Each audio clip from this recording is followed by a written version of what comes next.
we're looking at the idea of entering into the leg game from half guard scenarios. In particular, we're looking now at deep half guard. From a situation where I have a tight waist grip around my training partner and a scoop grip inside the leg, we've seen that we can turn 180 degrees and turn underneath our training partner and go into a deep half guard situation. Okay? In the previous move, I kept my arm on the near leg and we used elevation to enter the legs. This time, a different route. We're going to take our arm from the near leg and we're going to go across to the far leg, just like so. Now, from the situation, I'm going to take my foot and put it underneath my training partner's leg, like so. I'm going to elevate my opponent's leg not up, but out and over. So his leg comes out in this direction. As a result, it's a pretty easy thing for me to use the momentum of my legs to whip and come up behind my training partner. Conventionally here, we move towards our training partner's back. Your opponents know that, and so very often they move their back away in this direction. So you start to lose the back. They're trying to increase the distance between your chest and their back. If they didn't, I would go straight to their back. So what do they all do? They move the back away. I catch the leg. The back moved, the leg didn't. Now all I do is drop to an elbow, and I pass my foot through, around, and roll. And as a result, we end up in the perfect position with a sentaka around our training partner's leg, ready to finish. Once again, from a half guard situation, I have a tight waist grip and a scoop grip. We go into deep half guard. From here, we start an action of lifting. We put our foot around our training partner's leg. We make sure that we transfer the arm from near to far leg. From here, I use my foot at the ankle to move my opponent's leg over. I come up by scissoring my legs and I put my knee as a wedge behind his ankle. My elbow goes as a wedge in front of my training partner's calf muscle. So I have wedges on both sides of my opponent's lower leg. I put a third wedge over the hip. Then all I do is come down to an elbow like so. Because the lower leg is wedged, when Kamasara goes to yank his leg out, it's stuck. Now all I do is throw my leg through and around, so that when we roll, we end up in the perfect position to go into the legs and the finish.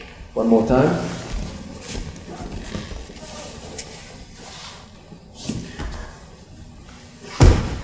From a conventional deep half guard situation, I pass my arm from near leg to far leg. I switch feet, lift and elevate. I scissor my legs, put a wedge behind the ankle and a wedge over the shin. So when he goes to yank his leg out, it's shockingly difficult. I pass my foot through and around. When I roll, you end up in a perfect position to finish.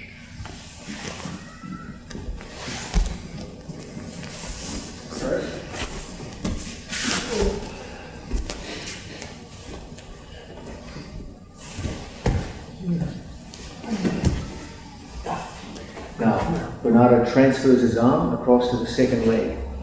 Now, he pulls his left foot underneath the Achilles tendon, coming all the way down, and lifts out in this direction. As a result, he can quickly scissor up and put his knee right behind as a wedge. This one here comes all the way down and holds. This head here comes over the top and holds as a top wedge. Let's do an experiment. Wedging with tricep, quadricep, and wrist, Kamasara is going to try and yank his leg out. And you can see Bernardo's functions like an anchor hanging onto his opponent's leg. Now he's going to put his elbow and shoulder down towards the mat and throw his left foot over the top. He's going to hook his foot inside the far leg. And then he's going to do a forward roll and come out the other side with a triangle and a perfect entry into a fine inside heel hook. Once again, this was done on first take with an athlete who's extremely experienced in one aspect of the half guard game. With just a few minutes of coaching In fact, not even a single repetition, that was the first repetition. He was able to perform the move flawlessly just by watching it done in front of him. Let me do one more time. Sorry to do it. The modifications involved are so small from his already highly developed game that it's so easy for him to take on new skills and tag them onto his existing skills in a way which I'm confident many of you will be able to do.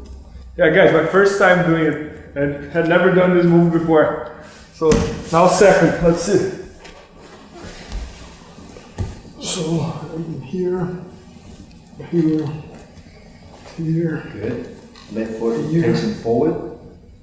Spin. Here. Pop up. Wedging. Left arm over. Good. And now hooking the left leg over and your shoelaces hook into this thigh. Beautiful. Now rolling through, locking the triangle, and a perfect finishing position. Well done, Bernardo. Yeah, it's very cool that it's something that's related with my game. That's the deep half here. But and I have seen heel hooks before, but not on this way and not from this angle and this situation. That there is even one position that I like to do here from the deep half here that I call the Turkish getup. That I go here and I sweep the guy from here. But it happens what kind of exactly what John said. Or I go for the sweep, or I go for the person's back. But it's very cool because in this situation here relates me with the Turkish getup, but instead of going to the person's back, I go for the heel hook from here. And this is the toughest one, right, John? This is the one that hurts the most, right? Let's bring this back to one of the classic elements of this high level system, the idea of dilemma. Bernardo's going to go through exactly the same sequence, starting out what he calls a Turkish get-up situation. Let's look at how Bernardo can play the thread of the back and the legs together. Remember, great players always work in terms of dilemmas. Good players create problems for their opponents. Great players create dilemmas. When Bernardo comes out the back door, as his head comes out, as the head comes out, a dilemma starts to unfold. If Calmasaro doesn't move his upper body away from Bernardo, he will take the back every single time. And now we go into the back attack system. However, if Calmasaro moves the upper body away, the lower body stays. So you play your opponent between the thread of back exposure and leg exposure.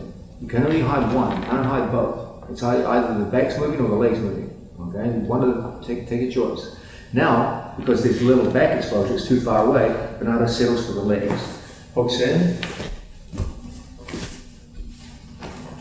steps over, finds the far hamstring, rolls through, and as Calmasaro denied him the back, he offered him the leg.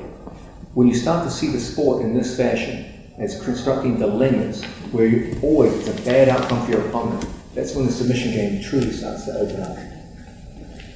Yeah, very good. Can I do one more time on this way that we just did? So now instead of using the hooks, I'm gonna go for the one that I use it to do. I'm gonna go to the back and I'm gonna tap here. Switch over, pass, let go. Beautiful. Perfect. And look at that, 3 repetitions and you're doing it better than anybody. No, very good. Yeah, guys, it's this one position I used to do a lot, the Turkish getup. And now it lasted like 2 minutes here. I could apply the John system from one position that I used to do for a very long time. Yeah, awesome, man. Love it. We're looking at the idea of entering into our training partner's legs from bottom position. We're looking at a bunch of scenarios where we can do so. So far, almost all of the methods of entering into our training partner's legs have involved the idea of elevation, of getting underneath our training partner's central gravity, elevating so their knees come up off the mat, and then from there, entering into the legs. That's not the only method of entering the legs from bottom position. Another family of entering into legs from bottom position occurs out of so-called inversions, where I invert my body so my weight goes up into the points of my shoulders, and I can fire my legs up into winning positions. Let's have a look at how this might start to emerge out of reverse De La Riva guards. From a situation where Calmasaro is on top position and I have a reverse De La Riva hook on my training partner. My shoelaces emerging here on my training partner's quadricep, my leg going through, controlling the knee from the inside position. Kyle Massaro has a split squat position with his knee down low, his other leg out wide, and presumably he will have hands on me, like so, okay? From here, we can go in on the attack by taking our hand around our training partner's ankle and then putting the back of our wrist through on our training partner. Initially, my 2 feet will be close together. I use my 2 feet to load my opponent's weight onto the second leg. Most of the time, his hips will be low, and driving into me in order to start some kind of guard parting sequence. So we use our 2 legs to straighten his body out and put his weight on the far leg. So my hand goes inside, and there's an initial movement of my 2 legs that moves him away from me. I now start going deep around my training partner's lead ankle. My free hand goes across my training partner's body, and from here, we go up into this position. My 2 feet close together, wedging around my training partner's hips. We're in a good position now to start driving his body weight forward. And now we can start going on the attack on our training partner's legs. The first attack we're going to look at involves switching from the leg that I'm currently controlling, pushing his body weight forward, and switching around the corner, dropping my knee inside, and then from here, dropping the inside Senkaku, and dropping our training partner straight down into a winning position. Once again, from a reverse De La Riva situation, like so. As my opponent goes into a strong passing position and drops his hips, the first thing we're going to do is put the back of our wrist in front of our training partner's ankle and shoelaces. I use the extension of my legs to put my opponent's weight onto the far leg, like so. Now from here, I start an action of turning and inverting, keeping my feet close together. My 2 legs push his body weight forward, and as a result, it's an easy thing for me to switch to the opposite leg. I bring my foot around the corner so my knee is inside his hip. My second leg goes through off the elevation, drop, and put our opponent down into a winning position. I'll demonstrate it from another angle so you can see the hooking action of my hand. My reverse De La Riva, like so. My hand initially was on the ankle. I feed the back of my wrist through and extend my 2 legs. As a result, we can start that initial inversion underneath our training partner's body. I bring my training partner's body weight forward by extending the legs. As I catch my training partner's leg, I switch and lock a triangle. And as a result, I can drop my opponent straight down to the mat.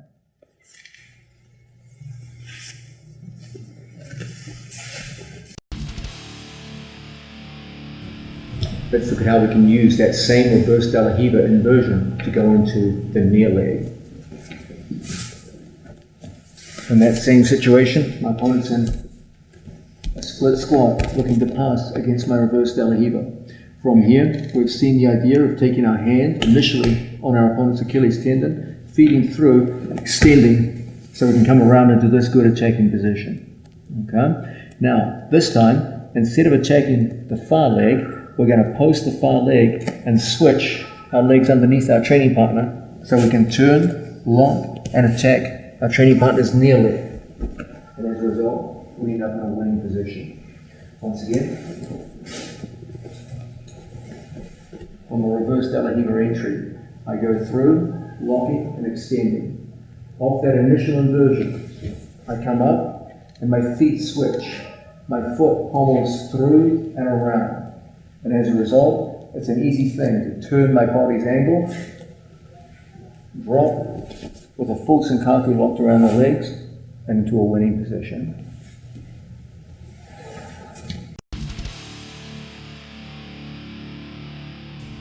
We're looking at the idea of working from reverse De La Riva guard. So far, our opponent was in a position we call the split squat. We had a leg out wide. We had reverse De La Riva, and he was out there with the leg out wide. It's a fairly conventional passing position. Sometimes you'll get an opponent who puts his knee down to the floor.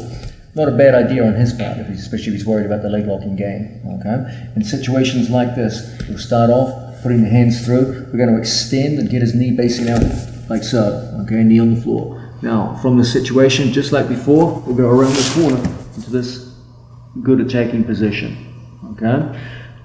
Whenever I see my opponent in this position, it's not a difficult thing for me to over-rotate around the corner and start coming to the position underneath my opponent, right here. And what have we got?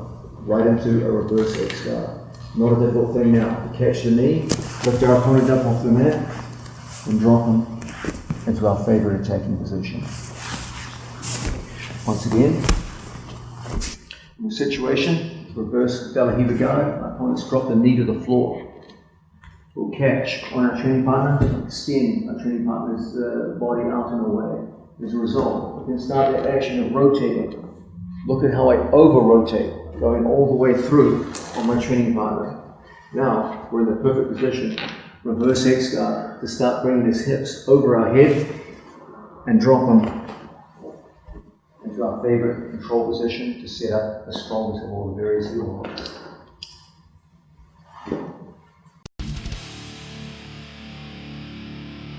One of our favorite ways of entering into the legs using the process of conversion occurs out of knee shield half guards.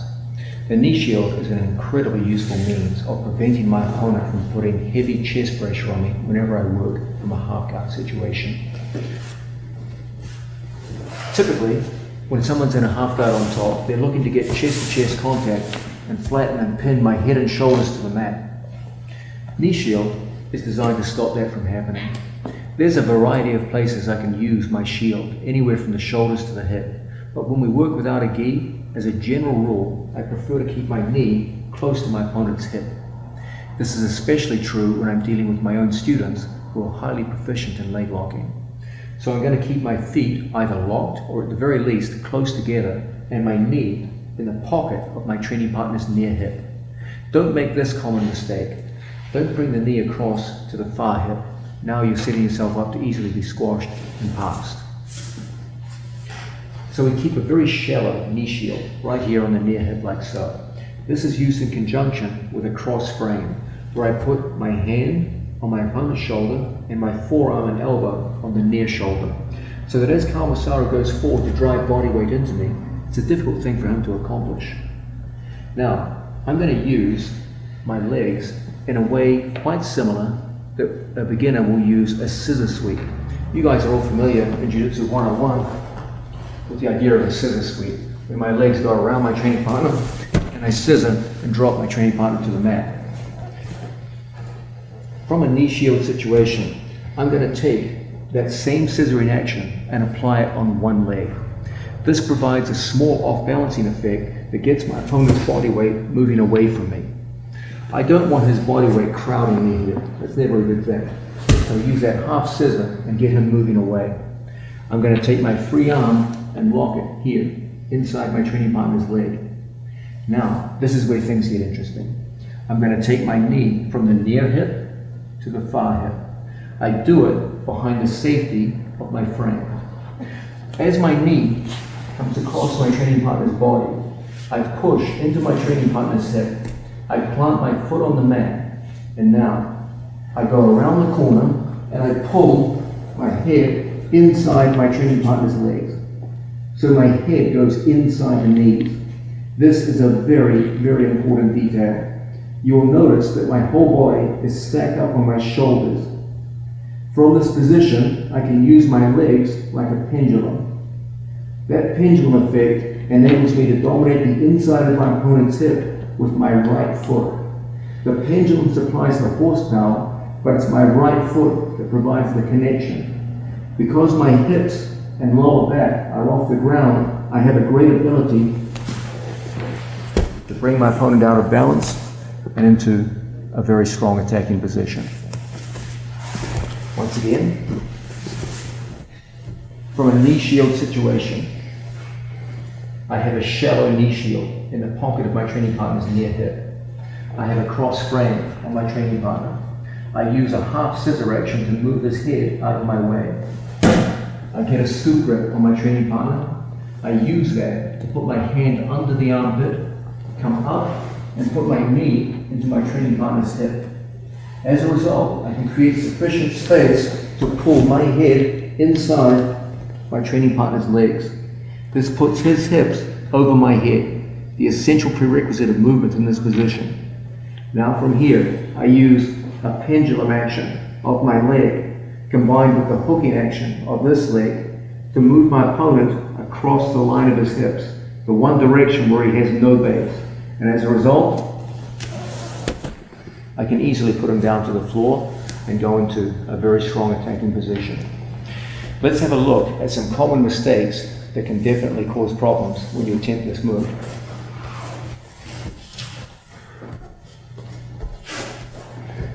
Probably the single most common mistake I see is people are too quick to bring the knee across. They're shielding here and they bring the knee across. Their opponent simply scrolls and it's a disaster. Okay? Initially, focus here on this hip. Okay? In a worst case scenario where he moves the knee off the hip, there's still good things you can do to recover. Okay? Now, once I go in and hook on my training partner, my hand goes from above the shoulder to under the shoulder. That's very important because my head has to move towards him.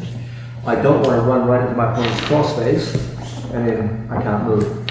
So I need to go under to prevent that from happening. Now, with my hand in place, the knee follows.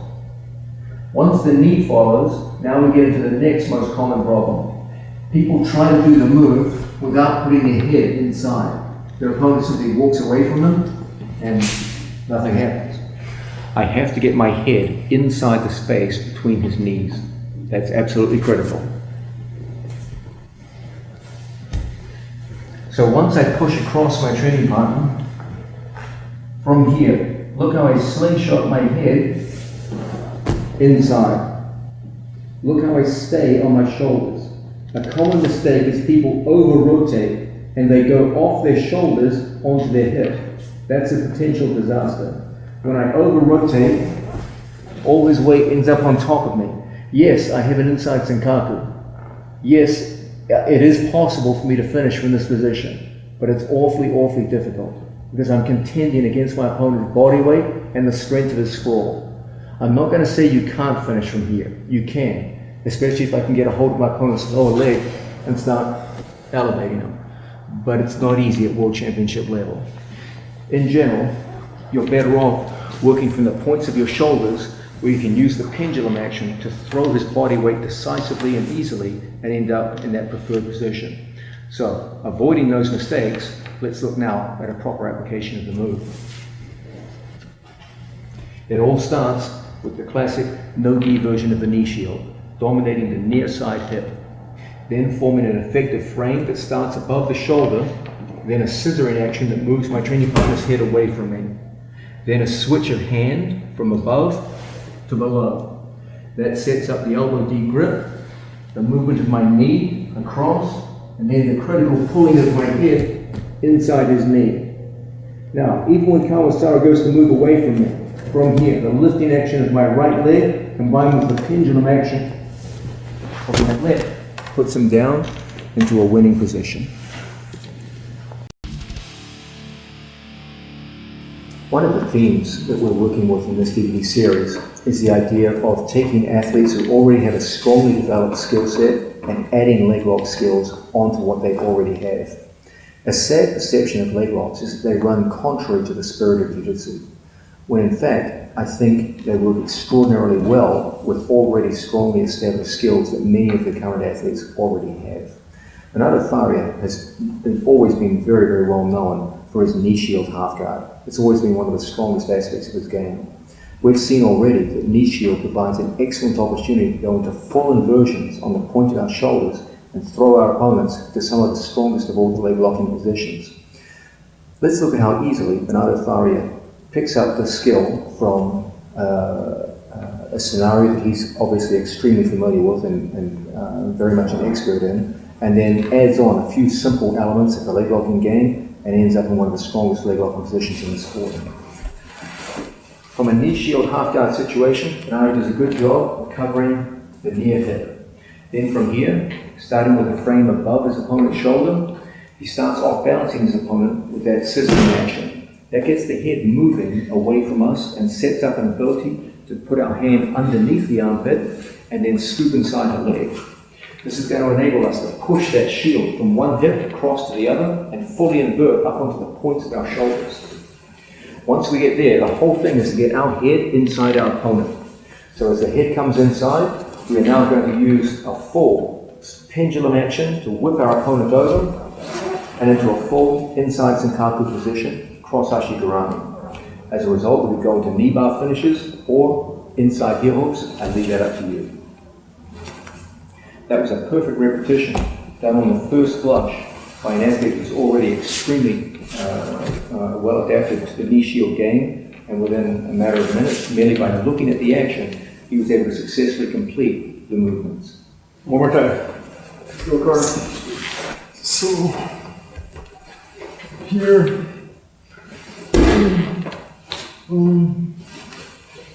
That's good.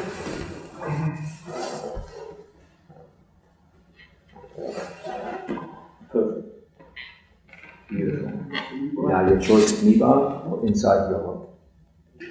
Excellent. Man, very good. Dude, you're doing fucking well. Awesome. Thank you. Fucking good.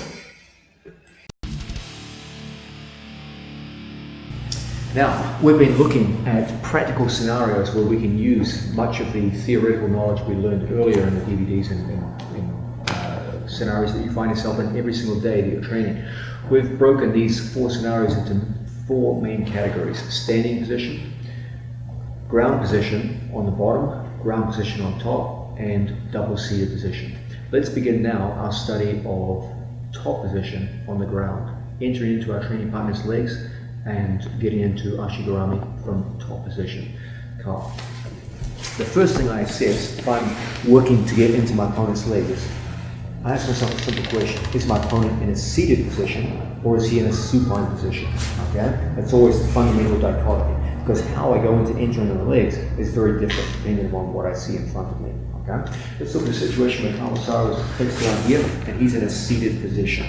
Okay. From here, I essentially want to dominate the inside space on my training partner here. Okay, let's define the inside space as clearly as possible. The inside space is essentially for me to step on the combination of my opponent's center line and his knee line. Okay, there's his knee line. I need to step onto that line somewhere close to the center line. Okay, if I can get there, then I'm dominating the inside space. Okay, so that's always my goal. Unfortunately, he knows that's my goal. And so he will do everything he can do to close up that space. Typically, I'm going to have to fight through hands and feet to get to that space. Okay? Now, when I go to open up my opponent in this situation, there's a bunch of ways I can do it. I can do it by attempting to push and move my opponent. That's a fairly simple strategy. I'll stand in front of my opponent like so and start thumb posting. Okay? His hands are currently in front of me and they can cause problems. But I can do simple snap downs, etc., etc. Hands down to the mat. Now he's got to start to react to that. As I move to an angle on my opponent, he can't keep his feet in that position. I've moved to an angle, he's got to start facing me. As he goes to turn and face me in a seated guard position, that's going to open up situations for me to step in. Okay? What I generally recommend is don't try to go in through the front door when you're trying to steal inside space. It's too easy for your opponent to use hands and feet to block you.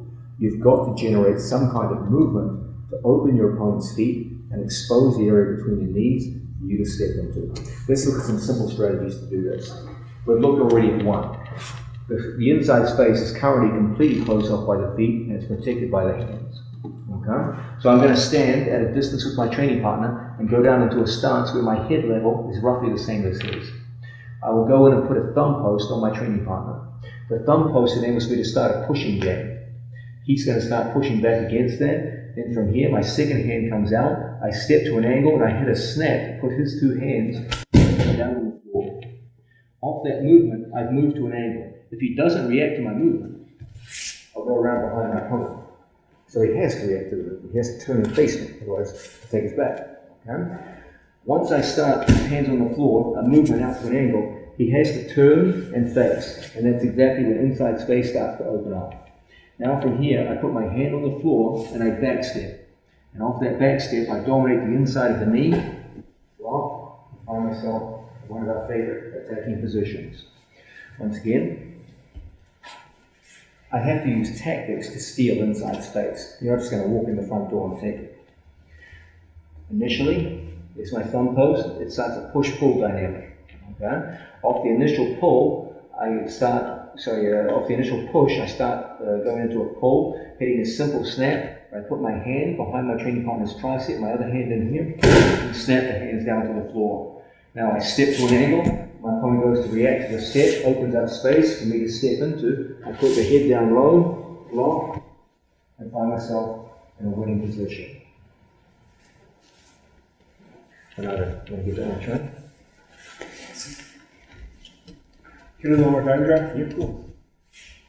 Okay, first let's quickly review the tactics that we use. Okay, you can clearly see, face the camera, Carl's home, that Carl's feet are completely covering the inside position. Not only are the feet covering the inside position, his hands are covering his feet. So there's two lines of defense here. He's got his head well forward. It's going to be hard. I can't just physically step in. There's obstructions in the way. I've got to remove those obstructions. So, first, I play a distance game where I move in on my training partner like so. Okay? From here, I use a thumb post to start a push-pull dynamic. Okay? If my opponent starts interfering with my thumb post, I'll take the hand off. Okay? Until eventually we get through. Now, I step to an angle, I hit a quick snap, that puts my opponent's hands down to the floor. Okay? I start moving to an angle that he has to address. Off that movement, space starts to develop. I step and I put my head to the shoulder. If my head is too high, I back step tiny beside me, will always look forward. I put my head to the shoulder and I scoop either outside or inside the leg. Now, as I go around the corner, the knee comes in as a wedge and we lace the ankles, we end up in perfect attacking position.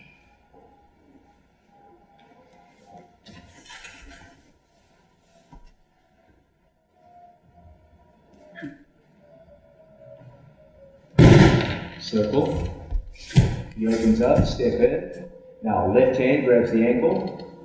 Good. Back step and slide your knee under the other knee. Lock a triangle with your legs as you fall over. And look at that. You've got the perfect attacking position. That's awesome. Well done, Bernardo. What's that? Well done. One more time. You see how you're using tactics successfully to open the inside position? Yes. So here, blocking, then I go there, like that. Boom. Beautiful. And here, and then I go switch here. Yeah, that's awesome. Beautiful. That's good. Now, let's look at some more tactics to open up inside position on my training partner. Again, we have an experienced opponent who's protecting the inside position with his feet, and he's protecting his feet with his hands and his thumbs. Okay? Whenever I work with an opponent like this, I have to develop some kind of set of tactics to open up the space between his knees so I can steal the inside space and go into the leg game. Okay? Previously, we looked at the idea of snap downs. A very different tactic in these situations is for us to start with a thumb post and then go into a lateral step. We're going to use a combination of footwork to get advantage on our training partner. I'm going to step laterally, like so. Then I'm going to take a cross step with my right foot. In a cross step, my head moves like so, and I take my right foot and I swing in an arc all the way around my training partner's knee line and step up to my training partner's hip. My opponent has to address this. If he stays where he is, it's the easiest thing in the world for me to go behind my opponent. Okay? No one will accept you stepping in that cross-step fashion without a fight. Any jiu-jitsu player worth his salt will never allow his back to be exposed in that way. So I hit my cross step. This is going to force my opponent to turn, face, create distance, and create an opening which I can step into. Okay? So I create a simple dilemma where my opponent, if he doesn't react to what I do, I take his back. If he does, he's going to open up space for me to work with. From in front of my training partner, I post and step. There's the big cross step that creates the initial movement. Carl has to post hands and slide. And look at that, we've opened up space. Now, the key element, I step past the knee line and I put my forehead in my training partner's shoulder. That's the penetration step that gives us the Secondary leg, there's the footwork that gives us the primary leg, and there's the fall that gives us the perfect entry into the legs. So we'll try it out.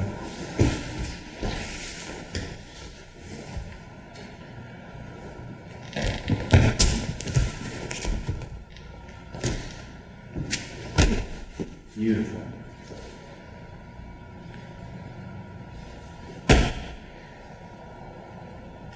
Excellent. Once again, we've got a situation where we have an experienced athlete using simple tactics, which he uses every day in the gym, to set up an aspect of his game that normally he doesn't use.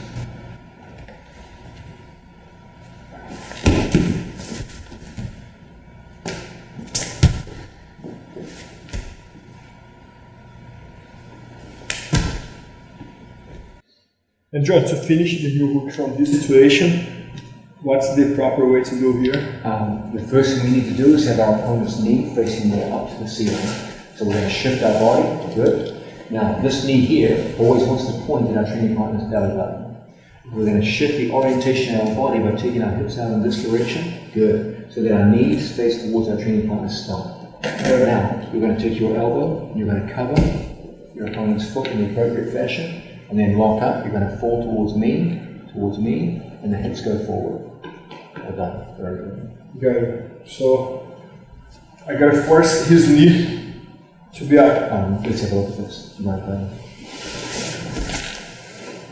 From any situation where I have my feet to the inside, I can break directly from the foot-to-foot position, or I can transfer to a Senkaku. I can also take a Senkaku and put my foot right on the opposite side. These are all good options. Okay. From here, the most important thing, I need to have my two knees directly facing my opponent's chest. Okay? The more my knees point out in this direction, that's the rotation of his escape. Got it. Okay? Always remember that the fundamental problem in this position is the turnout problem. I know what I need to do. I need to keep his heel under control and keep his kneecap facing towards me to the greatest degree possible. He knows he needs to turn out in this direction. As he turns out, it's harder and harder for me to access the heel. Okay? So, in these situations, our favorite way of stopping the turnout problem is to catch the secondary leg. So when he tries to turn out, his own leg will stop him. Good. This creates the release problem. When I release the leg, he turns out again, Good. and we're in trouble. Okay? So what we want to do is always keep his knee facing us. We often put a hand assist in here, like so, and I artificially point my knee at his sternum. If my knee goes across in this direction, I'm assisting him in escaping with his knee. Okay? So I point my knee at him, and it functions as a brake in his hip. When he goes to turn, it makes it difficult. I extend my foot into the far hamstring. He goes to turn, it's not easy. Okay? Now, we control, lock, and from here, when it's time to finish, I like to go down to my shoulder, here. I bring my hips over his hips, and it's done. Let's go straight. Let me do the time move here. So start from here. So I'm gonna go there. I'm gonna stay lower. I'm gonna step back. I'm gonna bring my knee. Good.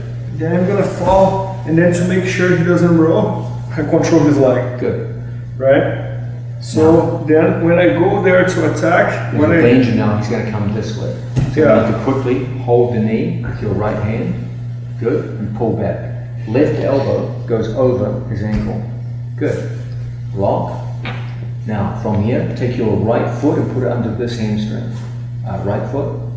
Good. And now have your feet very close together. Good. Now go down to your shoulder with your hands locked. Down to your shoulder.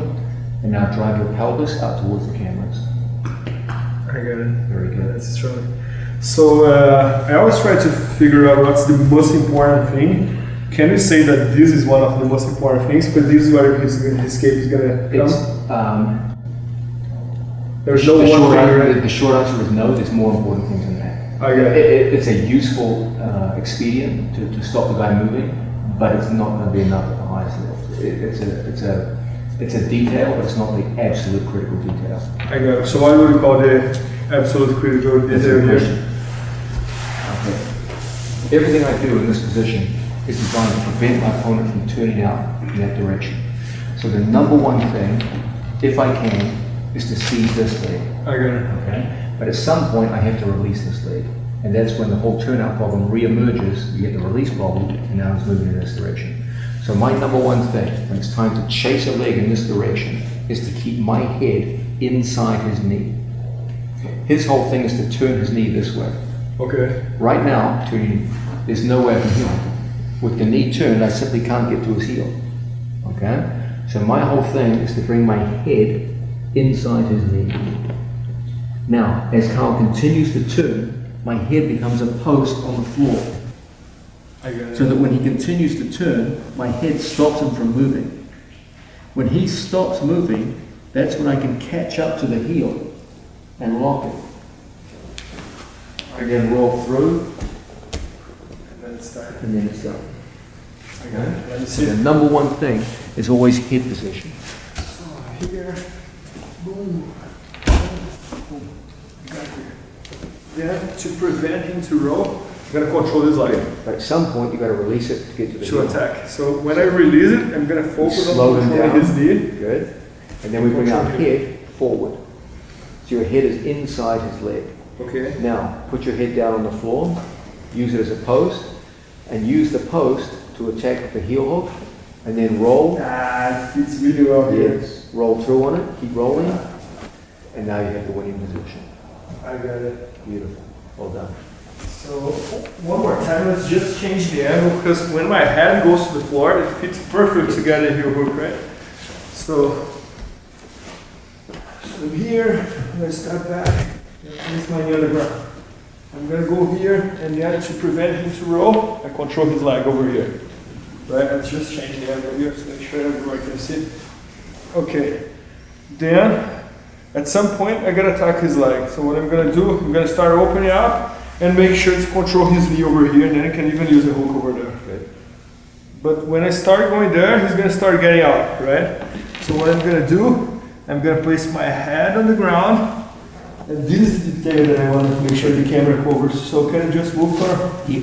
and you fix whatever I'm doing here, John, if I'm doing anything wrong. Right. So I'm gonna keep my head under his knee, is correct? Good. Then I go there, then when my head is on the ground, it fits perfectly here, right? Perfect.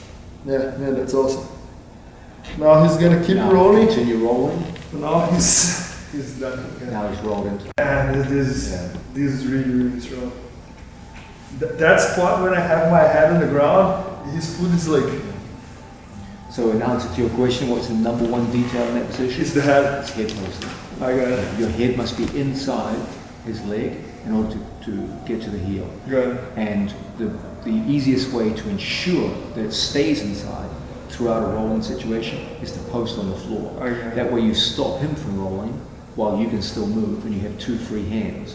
And as a result, you can quickly get to the lock and finish. Okay. So how I lock my legs, it's gonna be like this, triangle or stretch, doesn't even matter too much. Not too much. The truth is that from foot to foot and the various encounters, you can break someone in any one of those positions.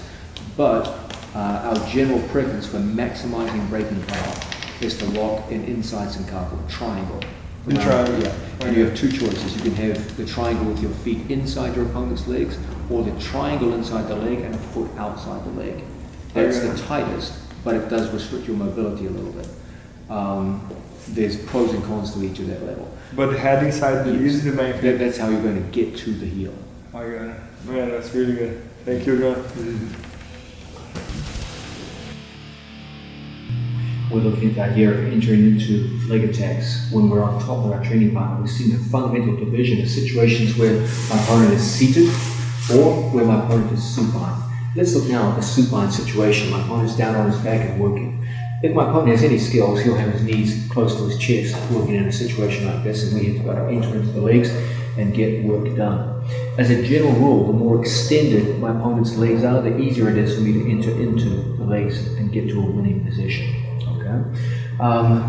Probably the single most fundamental and well-known method of entering into the legs in these situations are sliding methods. Unfortunately, there's a common set of mistakes that often result in failure. Sliding entries used to get a very bad rap in the early days of Jiu-Jitsu because people would say, well, if I am on top of my opponent and I fall back with my opponent's leg, there's a chance it's going to come up on top and I'm going to lose position. Okay? There's always some danger of you losing position to go for a leg lock from top position, but it's no more dangerous than going for an armbar from mount and losing top position from there. It can happen from any position, not just leg locks. Now, we need some kind of effective method of entry. If my opponent has his feet close together, it's going to be very hard for you to step in and gain the inside position. It's the prerequisite to leg lock activity. So we need methods of getting our opponent's feet apart. And one of the best methods to do that is some kind of fake Toriando attack. I'm going to go in on my training partner. I'm going to get control of my training partner's two shins, start actions of turning my training partner. So it looks like I'm threatening some kind of pass. Okay? Off that pass, I'm going to go foot to foot, and then from here I'm going to step my foot to the inside position. Critically, my foot is stepped up all the way to my training partner's knee line. That's the line, as we've seen already, that joins my training partner's knees. The single most common mistake I see in this situation is people don't step to the knee line. And as a result, when they go to fall back, there's too much space between themselves and their opponent. Okay? You can clearly see that my feet are not on the knee line, so that when I go backwards with a fall, he sits up with me, and you end up in bottom position. Okay? And this was the fundamental complaint used against this kind of leg locking action for many, many years. These problems are easy to overcome, and even in a worst case scenario where your opponent does get up on top of you, you're soon going to see that leads into other good ways to get into the legs. So, what do we need? First, we need to open up the feet so we can get to the knee line successfully. Okay? From here, we've seen that any kind of Toriando pass will do that very, very well. As I start a passing action on my training partner, that opens up my training partner's feet, we're in a perfect position now to take one hand and lift my training partner's heel above my hip. I don't want to go into my opponent's legs when the feet are below my hips. It's too easy for him to hook in, and now he is the inside position. Okay? It's going to prevent me from getting to the leg. So instead, we're going to lift the foot to the hip, and we're going to go into a 2-on-1 grip. The 2-on-1 grip is here. One hand cups my training partner's knee. I step past my training partner's hip line, just like so. We're in the perfect position now to sit so close to my training partner's hips that from here, it's very, very hard for him to come up on top of us. Okay? And very easy for us to go into any form of leg lock action that we'd like. Specifically, I like to take my foot across my training partner's legs in this situation. So when he tries to come up on top, it's very, very easy for me to put pressure, forces my training partner into the wall, and gives us one of our favorite breaking positions. Once again, from a situation where we have a supine opponent, the feet are close together and the legs are retracted. That's going to make any kind of leg lock entry very difficult. So first, we open our training partner up by generating motion through some kind of fake Toriando passing, which starts to separate the legs. Now from here, I catch and lift above the hip and catch just in like so. So my knee is resting on my training partner's hip. That means that when my second foot comes up to the line of my opponent's hip, we sit back in a way that is very, very controlling and very easy for me to pass my foot across my training partner's bottom step.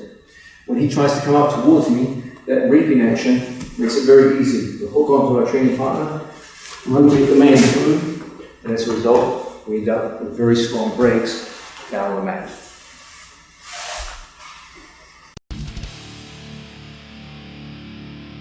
Now, we just looked at the idea of attacking a supine opponent, falling into the legs and getting to the outside heel hook for a decisive finish.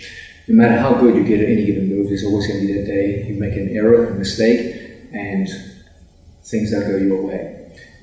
If I'm on top position and I fall back into my opponent's legs, and for whatever reason I've made some kind of mistake and he gets up on top of me, it's tempting to think, oh, failure. Your opponent was on bottom, now he's on top of you. In fact, it's not so much a failure as an opportunity to go into the legs in a different way.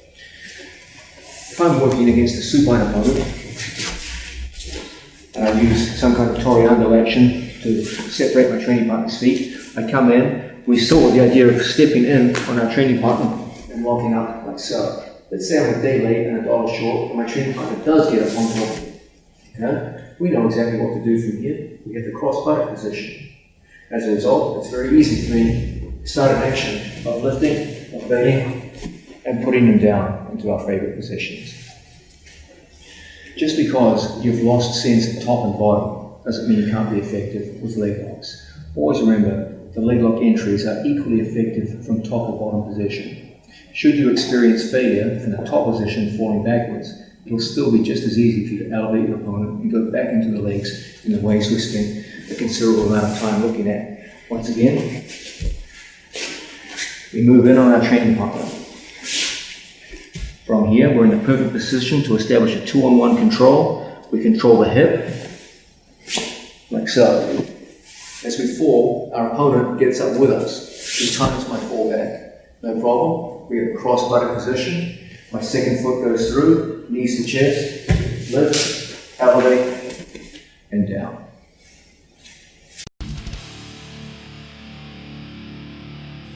We're looking at the idea of entering into our training partner's legs when we're in the top position and our opponent's in a supine position down on his back.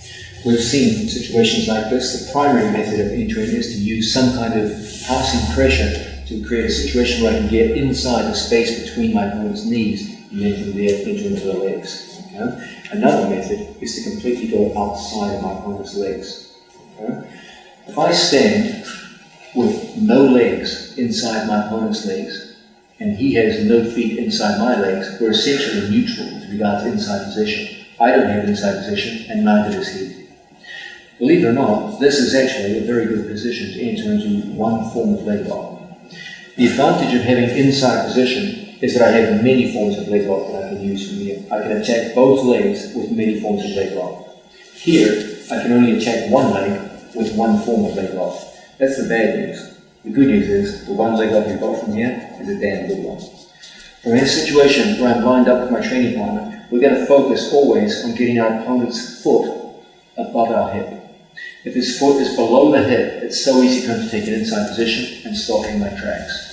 Okay? So from any situation where I create both of my legs on the outside of his, usually with some kind of Toriando pressure, from here, I catch my training partner at the knee, and I go to post my hand on the floor.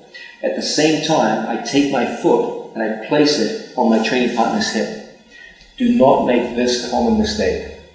Too often I see people too upright and they put their foot in like this, and it's just an unholy disaster. Okay, where you just look completely clumsy and you'll never hit a satisfactory leg lock on someone. The problem is I'm too upright. I have too far to go to throw my leg in. I want to be down low, and I measure the distance by putting my hand on the mat. Off that hand on the mat, my foot becomes unweighted and easily comes up into the inside position. My foot makes contact with the cross button across my opponent's body, so that I can use it to pull my body up and either access the secondary leg, or if he turns away from me, get my head inside his leg so we can roll through into a winning position.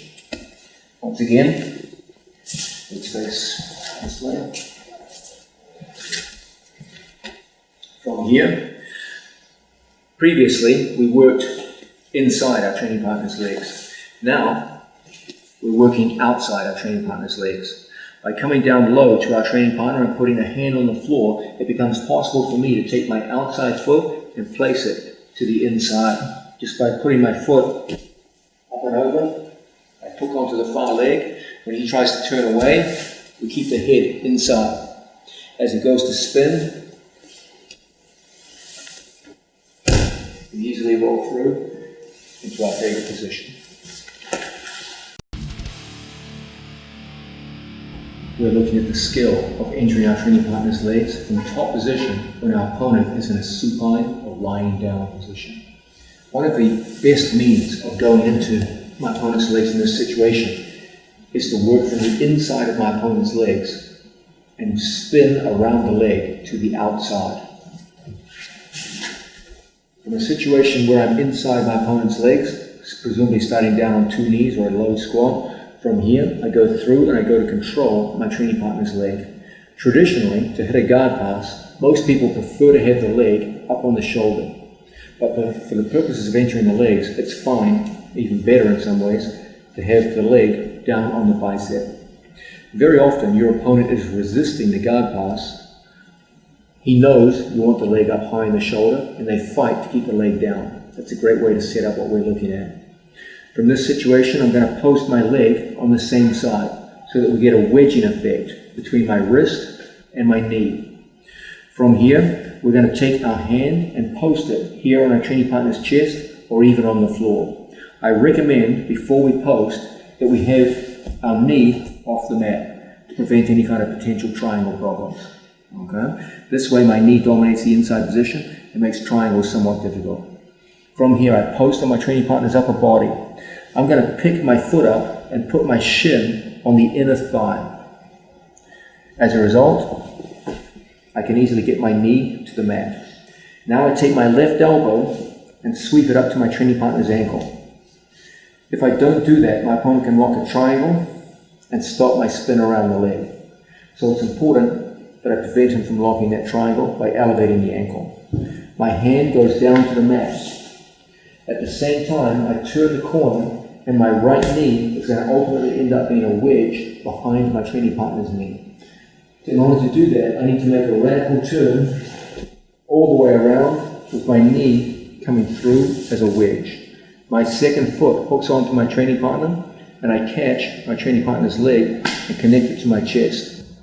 My goal is to point my knee always at my opponent's sternum. So as I move out, I point the knee directly at the sternum. I elevate my training partner's leg, hold it, and from here, I punch through, put biceps over toes, and lock up. As a result, we can go into a full senkaku and a very strong finish. Once again, I start off inside my training partner's open guard. I control my training partner's leg, just in like so. I put a wedging effect in, I post on my training partner's chest. From here, I pick up my leg and put my knee down on the floor. I control the ankle, I post on the floor. I turn the corner, and off that turn, come around and point my knee as a wedge around my training partner's leg. I pass the foot across so that I can point my knee at my training partner's sternum.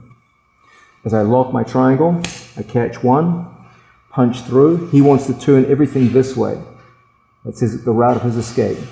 So I invert, pointing my thumb down. I go over my training partner's toes. I touch my own back. So when he goes to turn in this direction, he'll break his own leg. As a result, we can quickly lock up and finish.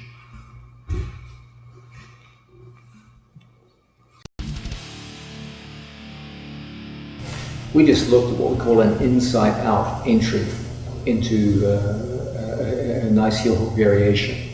We started inside our opponent's knees and finished up outside our opponent's knees to go into an inside heel hook. Let's look now at the exact opposite. We just went inside out. Now let's go outside in. From a situation where my opponent is supine and working in front of us, we get control of our training partner. This time we put the leg on the shoulder, a more conventional passing position. I'm going to put my hand here on my training partner's chest. Normally when we're looking to pass, we're typically either controlling down here at the hip or in the cases with a gi, across the opposite shoulder. Okay? But from here, I'm not interested in passing my opponent's legs, so I'm just going to post on my training partner's chest. My second hand forms a V, and I put that V inside my training partner's hamstring. I don't put my hand here like this, where he can pull the hand forward and start causing triangle problems for him. Okay? So we lock up like so. Now I'm going to pop up and widen my base. My hips will be the same height as my head. I'm going to do a simple skip step where my right foot skips outside my training partner's buttocks and points in the same direction my opponent is facing. Like so. So my foot points out the direction his legs are pointing. Don't have your foot come forward, pointing forward. You're going to have to point your toes in the same direction his feet are pointing. As I do this, watch my left foot. Right foot goes, left foot moves. Essentially what I'm doing is I'm unweighting my left foot. All the weight is going onto my right foot, and my right foot is setting up a rotation. so that I can spin from the outside of my opponent's legs to the inside. So once again, from a situation where we are passing open guard, we drop down, get a hold of our training partner, and go into this classic attacking position. As I make my skip step, I'm going to whip my leg around his, and I'm going to hug my opponent's lower leg, and I'm going to land right out here to his side. Notice how I connect my opponent's shin to my chest. If Carl goes in the one direction he needs for escape, it's impossible because his shin is connected to my chest. Now I point my knee at his sternum, I punch through, bicep over toes, we lock, senkaku, and finish. Once again, from an open guard scenario, we go in on our training partner's legs.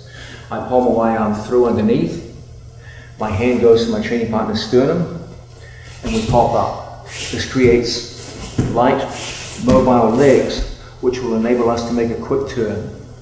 As I move around my opponent, my right foot sets up the angle, and the left foot becomes unweighted.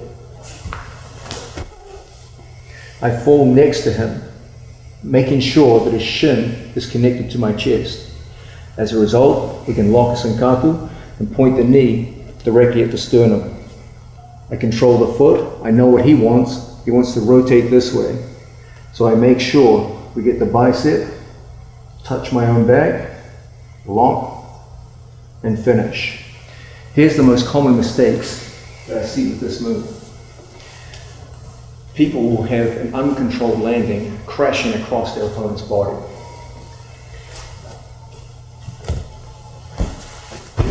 Here, there's no control of the leg. He comes up on top of you, and it's a disaster. The landing is essentially uncontrolled, but where you land is controlled. You want to fall on the same side as the leg you've attacked. It's also very important you don't fall down towards his legs, you fall forwards towards his head. That's what will enable you to keep his lower back off the floor and prevent him turning out and escaping the subsequent heel hook. So once again, we start off an opponent in open guard. We go through, lock, hand goes to chest, second hand blocks. Making sure we block properly, not naively like this where I can be pulled forward into triangles. I block, hands up. From here, a skip step, followed by an unweighted leg, and then a fall that takes his hips off the floor. When he goes to turn away from me, it's almost impossible because I'm controlling the shins to my chest. If I didn't have that, my opponent would quickly triangle his legs, move, etc., and defend himself. I want his leg extended. His escape route is this way, so I point my knee right there at his sternum. Now I go inside and around. When he goes to turn in this direction, his own toes will prevent the turn. Then we lock, senkaku, and finish.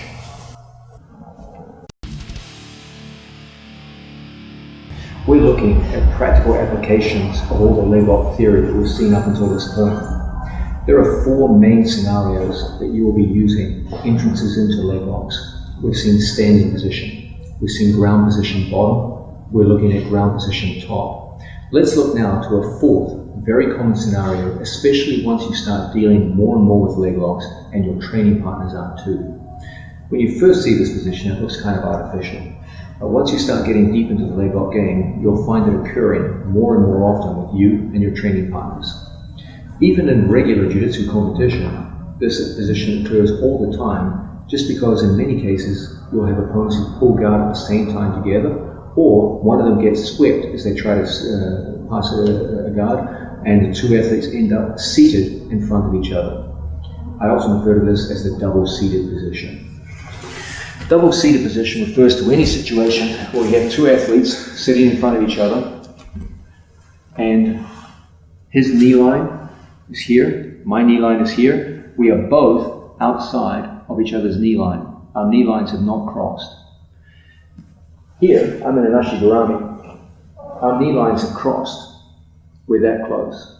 In double-seated, we're not that close. There's still some distance between us, okay? In situations like this, if I'm interested in the leg lock game, I will always be looking to get my feet in the inside position. Currently, I've actually had that, I've achieved it. But your opponent, if he's interested in leg locks, will be looking to do the same thing.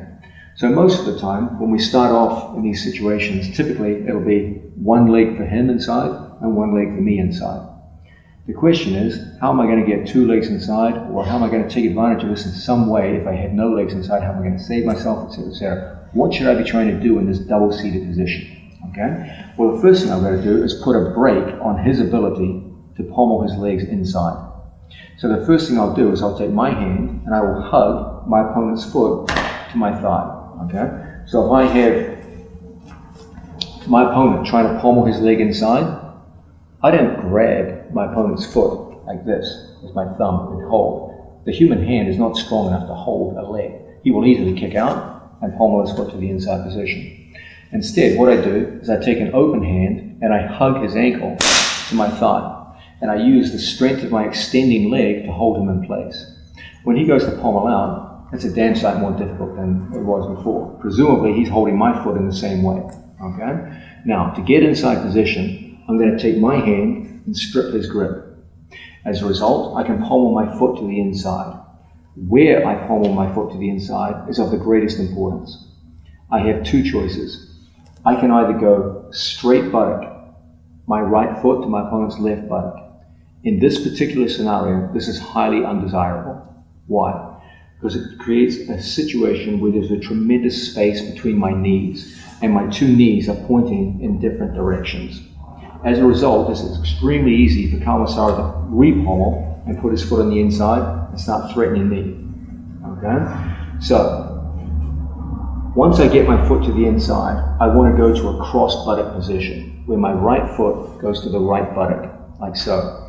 This dramatically lessens the space between my knees, so that when Kawasawa tries to re-pommel inside, as he fights in, it's the easiest thing in the world for me to clear the foot out.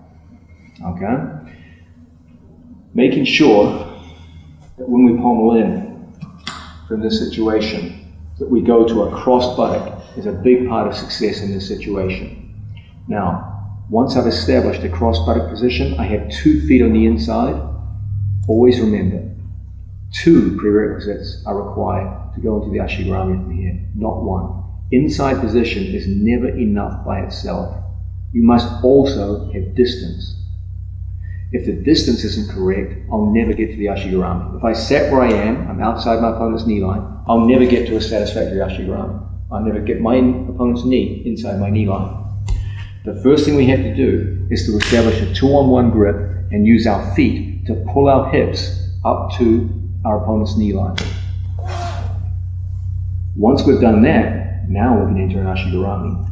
I go through and pull my opponent's leg on and form wedges around my training partner's legs. You can clearly see his knee is well within my knee line at this point. As a result, I can easily pass my foot across and start exposing my training partner's heel. From here, we roll through and we find ourselves in a winning position. Let's have a look at those main concepts again. From a situation where we start double-seated, we both have hands on each other's ankles, okay? I want double inside position, both of my feet inside his feet. Currently, I have only one. So I'm going to come down, strip my training partner's grip, and start the action of pommeling to the inside position. I always pommel to the cross buttock. My left to his left, my right to his right. If I go straight buttock, there's so much space between my knees, you could drive a truck through that space. It's easy for him to re-pommel back to safety. I go cross buttock, and I close my knees.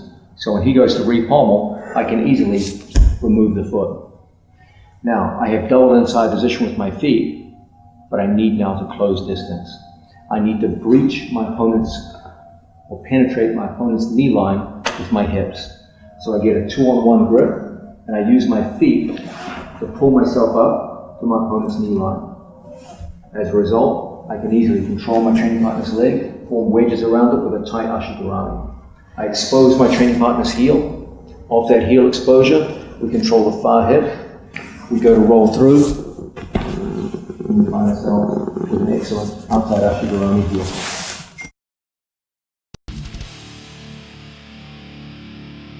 We're looking at this very commonly occurring double-seated position, which as you climb further and further into the leg lock game will become more and more a part of your daily training. A common mistake that many beginning athletes will make in double-seated positions is they will assume that once you get into the double-seated position, you have to stay on your seat. There's no rule that says you have to stay where you are once you get into this position. One of my favorite things to do in this situation is to change levels on my training partner. This is particularly useful whenever you have a skilled pommeler working against you who's very good at pommeling their feet in opposition to your feet. So if I have an opponent in front of me, we both have one foot inside. And from here, I go to separate my training partner's grips and I go to pommel in, but he does a good job of re-pommeling, and you feel like I can't get any kind of consistent inside position on this guy, okay? I pommel inside, I go cross buttock, he pommels inside, comes in, gets inside position, and now you feel like, man, I can't make any forward progress on this guy, okay? One of my favorite things to do in situations like this, once I get a foot inside on my training partner, is to pull a foot back to myself. I don't try to pommel in towards my opponent's legs, I pommel underneath my own leg. This means I'll have one foot forward and one foot back. That will immediately frustrate his ability to pommel his feet inside. I'll control like so. So what do they all start doing? They start coming forward and hand fighting on their feet, pulling, etc., pulling on my head, etc. He's coming closer to me. That's what I'm looking for. Okay? I get a hold of my training partner's collar. I release my training partner's foot and I bring my head forward up to my training partner's knee line. As a result, I can go into a simple hip heist where I drive up to my knee and I start bringing my foot forward on my training partner. Sorry, my knee forward on my training partner. I catch my training partner like so. As I extend, I lift, and then from here, we find ourselves in the perfect kind of sounding entry directly into our training partner's legs. In this sense, I only needed one foot inside my opponent's legs in order to get the leg win. So we start off in a situation like so. I feel for whatever reason, it's very difficult for me to win a pommeling battle against this man. So I free my foot, I go to a cross buttock position. From here, he tries to re-pommel in, finds it difficult because my knees are very close together. Now, from here, I'll pull my foot back underneath my own leg, so there's simply no weapon to pommel into. As a result, there's nothing to stop me from coming forward on my opponent, and nor stopping him from coming forward on me. So we typically end up in situations like this, very close. Now, I hit a quick hip heist, where I pop up to my knee like so. I start driving forward on my training partner. I have a choice now between catching this leg or going through underneath my own knee and catching this leg using a hand assist. The advantage of gripping this leg is you get a stronger control of the kanebusami. The disadvantage is you don't control the secondary leg at the end of the move. You take your pick, they're both very good options. Once again, from a situation where I feel I'm not really making much forward progress, it's time to switch strategies and employ a level change. I strip the hand and go to cross buttock. He holds on tight, I strip the hand and I put the foot underneath my own buttocks. So there's no space for him to pommel in, there's no inside space for him to exploit. So he's got to find other means to fight. They often come forward with the hands, etc., etc. I catch my training partner, I post, and then from here I make a choice between gripping either this leg, so that I end up with an ankle lace, or this leg, for a very strong kanebusami.